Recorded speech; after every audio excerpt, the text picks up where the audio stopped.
பசின்னு சொல்ல மாட்டேன்.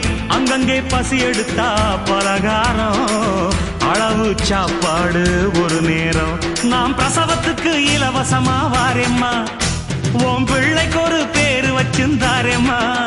நாம் பிரசவத்துக்கு இலவசமா வாரேம்மா, உன் பிள்ளைக்கு ஒரு பேரு வச்சிருந்தாரேம்மா. எழுத்தில்லாத ஆளும் அட எங்களை நம்பி வருவான், அட்ரஸ் இல்லா தெருவும் இந்த ஆட்டோக்காரன் அறிவா. இறக்கமுள்ள மனசுக்காரண்டா, நான் ஏழைக்கெல்லாம் சொந்தக்காரண்டா, நான் எப்பொழுதும் ஏழைக்கெல்லாம் சொந்தக்காரண்டா. அச்சுக்கு என்ன அச்சுக்குத்தான், அக்குமுக்கு என்ன அக்குமுக்குத்தான்.